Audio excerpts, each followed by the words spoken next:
So hello dear student, কেমন আছো? আশা করি প্রত্যেকে ভীষণ ভালো আছো। আজকে আমরা সিকোয়েন্স অ্যান্ড সিরিজ এই চ্যাপ্টারে ইন্ট্রোডাকশন পার্ট শিখব। ওকে, সো ইন্ট্রোডাকশন পার্টে আমরা সিকোয়েন্স কি এই জিনিসটা প্রথমে বুঝে নেব, যে সিকোয়েন্স কাকে বলে বা সিকোয়েন্সের ব্যাপারটা কি সেটা আমরা প্রথমে বুঝবো। দেখো, সিকোয়েন্স বোঝার আগে আমাদের একটা জিনিস রিকল করতে হবে, মনে করতে হবে। সেটা কি? যে সেট কাকে বলে। সেট কাকে বলে নর্মালি তোমাদের আশা করি মনে আছে। সেট হচ্ছে লিস্ট অফ অবজেক্ট, তাই না? যেখানে কিছু অবজেক্ট বা এলিমেন্ট বা নাম্বার বা নেম, সেটা কি করা হয়, একটা অর্ডারে থাকে। 1 2 3 4 5, এটা কি একটা সেট বলি। সিকোয়েন্সও সেম, একই জিনিস, শুধু একটু ডিফারেন্স আছে। সো কোথায় কোথায় ডিফারেন্স আমি সেটাও দেখাবো। Sequence is an order list of object, এটাও কিন্তু এক প্রকার লিস্ট অফ অবজেক্ট। অবজেক্ট মানে সেটা নাম্বার হতে পারে, সেটা লেটার হতে পারে, সেটা নেম হতে পারে, টার্ম হতে পারে, সেটের মতোই, তাই না? সাপোজ 2 4 6 8, ঠিক আছে, এটা একটা সিকোয়েন্স বা এরপর কন্টিনিউয়াস চলতে থাকলো, এটাকেও সিকোয়েন্স বলবো। আবার এটা সেটও বলবো। কিন্তু সিকোয়েন্স আর সেট ডিফারেন্সটা কি হয়ে যাবে? ডিফারেন্সটা এটাই হবে যে এখানে দেখো 2 আছে প্রথমে, ঠিক আছে, 4 আছে সেকেন্ড টার্ম, 6 আছে থার্ড টার্ম, আর 8 আছে ফোর্থ টার্ম, ঠিক কি না? সিকোয়েন্সের বেলায় এটা এমনই থাকবে, কিন্তু সেটের বেলায় আমরা এটাকে এভাবেও লিখতে পারি, 4 2 6 8 কন্টিনিউয়াস থাকলো।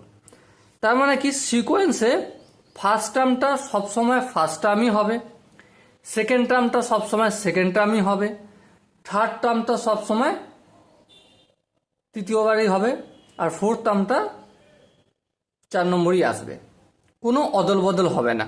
কিন্তু সেটের ক্ষেত্রে কি হয়ে যাবে, অর্ডার চেঞ্জ হতে পারে। মানে 2 এর পরিবর্তে 4, আর 4 জায়গায় 2, 2 জায়গায় 4 লিখলেও কোনো অসুবিধা নেই। ওকে, এবারে সিকোয়েন্সের ক্ষেত্রে একটাই নাম্বার মাল্টিপল টাইম আসতে পারে এবং মাল্টিপল পজিশনে আসতে পারে। সাপোজ মনে করো 1 -1, 1 -1, 1 -1।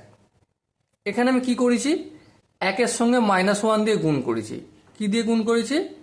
-1 দিয়ে গুণ করেছি। তাহলে কি পেলাম? -1 পেলাম। আবার এই -1কে আবার কি করেছি, -1 দিয়ে গুণ করেছি। কি পেলাম? 1 পেলাম। এটাকে আবার একভাবে করে গেছি। কিন্তু সেটের ক্ষেত্রে সেটা চলবে না, সেটা 1 এবং -1 এই দুটো এলিমেন্টসই হবে। তাহলে সিকোয়েন্স আমরা কি দেখতে পাচ্ছি? সিকোয়েন্স আমরা দেখতে পাচ্ছি যে একটা নাম্বার, একটা এলিমেন্টস বা একটা টার্ম, সেটা মাল্টিপল টাইম আসতে পারে এবং মাল্টিপল পজিশন আসতে পারে। যেমন ধরো এখানে 1 নম্বর পজিশনে 1 আসছে, আবার থার্ড পজিশনে 1 আসছে, আবার ফোর্থ পজিশনে 1 আসছে, তাই না? তো সিকোয়েন্সের সঙ্গে সেটের এটা ডিফারেন্স আছে। ওকে, সো আশা করি সিকোয়েন্স জিনিসটা অল্প একটু বোঝা গেছে। সো সিকোয়েন্স কি এই জিনিসটা যদি একটু বলতে হয়, তাহলে বলা যায় in mathematics a sequence is an order list of object. It contain members, that is elements or term, and the position of each member is fixed. এখানে position of each member is fix, মানে 2 এর 2 এর জায়গায় থাকবে, 4 4 এর জায়গায় থাকবে, 6 6 এর জায়গায় থাকবে, আর 8 8 এর জায়গায় থাকবে। Okay, in a sequence order of elements matter. Order of elements matter, যেমন এখানে 2 4 6 8 অর্ডারটা ম্যাটার করছে, কিন্তু সেটের ক্ষেত্রে অর্ডার ম্যাটার করে না, তাই না? A sequence can have any number of term can be which can be finite or infinite. সিকোয়েন্সের ক্ষেত্রেও সেটের ক্ষেত্রেও আমরা যেমন দেখেছি যে এখানে সেট এই যে নাম্বার এলিমেন্টস আছে, এই এলিমেন্টসগুলো ফাইনাইট অথবা ইনফাইনাইট হতে পারে। আর সিকোয়েন্সের ক্ষেত্রেও সিকোয়েন্সের ক্ষেত্রে আমরা দেখেছি যে এর এলিমেন্টসগুলো ফাইনাইট আর ইনফাইনাইট হতে পারে। ঠিক আছে, এবারে সিকোয়েন্সকে এই নাম্বার অফ টার্ম মানে কতগুলো এলিমেন্টস আছে, কতগুলো নাম্বার আছে, এর ওপর বেস করে দুটো ভাগে ভাগ করা যায়। একটা কি infinite sequence. Infinite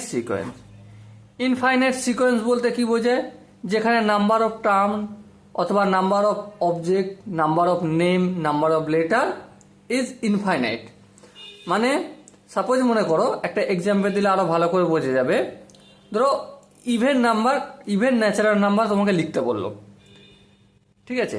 even natural নাম্বারের সিকোয়েন্স 2, 4, 6, 8, 10, 12 এভাবে কন্টিনিউয়াস চলতে থাকলো। সো এই যে সিকোয়েন্সটা তৈরি করলো, এটা কিসের সিকোয়েন্স হলো?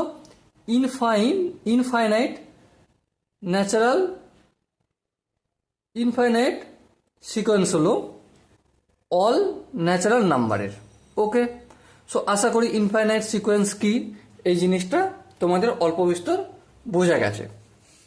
নেক্সট আমরা যেটা জানবো সেটা হচ্ছে ফাইনাইট সিকোয়েন্স। দেখো, ফাইনাইট কথাটা থেকেই আমরা কি বুঝতে পারছি? আমরা বুঝতে পারছি যে এখানে যে এলিমেন্টসগুলো হবে, যে টার্মগুলো থাকবে, সেগুলো ফাইনাইট হবে।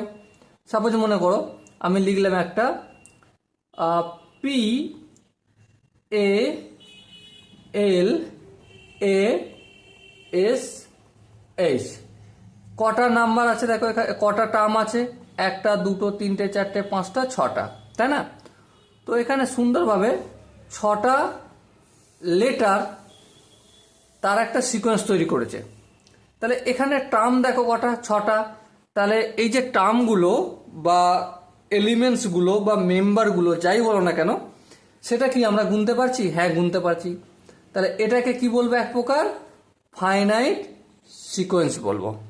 ওকে, সো আশা করি ফাইনাইট সিকোয়েন্স কি এই জিনিসটা মোটামুটি ক্লিয়ার হয়েছে। এবার আমরা জানবো সিরিজ। সিকোয়েন্স আর সিরিজের মধ্যে সিরিজ কাকে বলে? সিরিজ, দেখো সিকোয়েন্স যদি বোঝা যায়, সিরিজ খুব সহজেই বুঝে নেব। যেমন ধরো, বাই অ্যাডিং or subtracting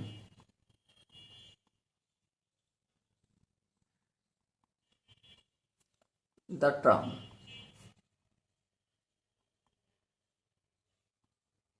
মানে কি? সিরিজ আমরা তখনই বলবো যখন এই সিকোয়েন্সের নাম্বারগুলো বা টার্মগুলো বা আমরা লেটার বলি বা অবজেক্ট বলি, যাই বলি না কেন, সেগুলো যখন অ্যাডিং বা সাবট্রাক্টিং এর ফর্মে থাকবে। যেমন মনে করো আমি লিখছি একটা সিকোয়েন্স লিখলাম 2, 4, 6, 8, 10 এইটুকুনি থাকলো। ওকে, সো এই সিকোয়েন্সটাকে আমরা সিরিজ কখন বলবো?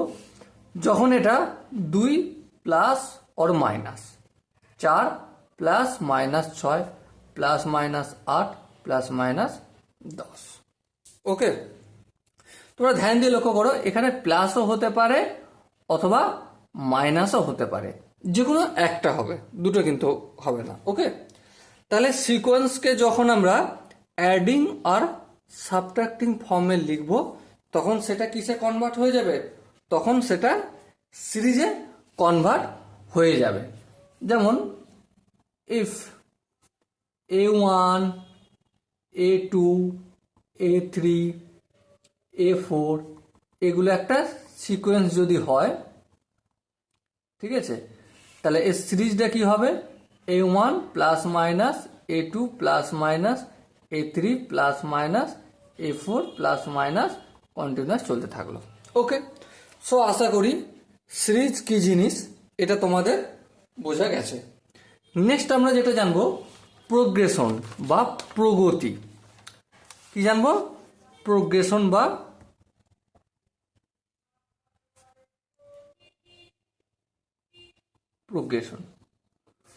প্রোগ্রেশন বা প্রগতি কি, সিকোয়েন্সের ধরো আমি একটা এক্সাম্পল দিয়ে লিখলে তোমরা বুঝতে পারবে। ধরো 1 লিখলাম, ওকে, তারপর 1-এর পর লিখলাম -1, ফের লিখলাম 1, তারপর -1, তারপর 1, ফের -1। ওকে, দেখো 1 থেকে -1 কিভাবে হয়েছে, -1 দিয়ে গুণ করে হয়েছে। ওকে, আবার -1 থেকে 1 কি করে হয়েছে, ফের আমি -1 দিয়ে গুণ করেছি, বেশ। আবার 1 থেকে -1 ফের কি করে হয়েছে, ফের আমি -1 দিয়ে গুণ করেছি, তাই না? একইভাবে আমি এখানে কি করে গেছি, -1 দিয়ে প্রতিটাতে গুণ করে গেছি, আর গুণ করে একটা সিকোয়েন্স তৈরি করেছি বা পেয়েছি, ঠিক কি না? হ্যাঁ ঠিক। তাহলে লক্ষ্য করে দেখো এই যে সিকোয়েন্সটা 1 -1 1 -1 1 -1, অথবা এটাও তোমরা একটা আলাদা এক্সাম্পল দিতে পারো, যেমন ধরো 1 3 5 7 9, এখানে আমি প্রতিটায় কি করেছি, প্রতিটায় +2 করেছি। দেখো লক্ষ্য করো মন দিয়ে, প্রতিটায় আমরা এখানে +2 করেছি। তো এই যে একটা প্যাটার্ন ফলো করছে, এই প্যাটার্ন ফলো করছে যে যখন কোনো সিকোয়েন্স, সেটাকে আমরা কি বলবো, প্রোগ্রেশন বলবো। কি বলবো, প্রোগ্রেশন বলবো, ঠিক আছে। Those sequence which term follow a certain pattern are call progression, মানে সেই সমস্ত সিকোয়েন্সকে আমরা প্রোগ্রেশন বলবো যেগুলোর একটা প্যাটার্ন ফলো করে। ওকে, সেগুলোকে আমরা প্রোগ্রেশন বলবো। এবারে আশা করি তোমাদের সিকোয়েন্স কি জিনিস, সিরিজ কি জিনিস, আর প্রোগ্রেশন কি জিনিস, এই জিনিসটা মোটামুটি একটু স্বচ্ছ ধারণা হয়েছে। এর উপর বেস করে কিছু কোশ্চেন আনসার আমরা প্র্যাকটিস করব পরের পার্টে, তারপর আমরা এর ভাগ নিয়ে ডিটেলসে ডিসকাস করব। ওকে, সো দেখা হচ্ছে পরের সেশনে, ততক্ষণ পর্যন্ত জয় হিন্দ।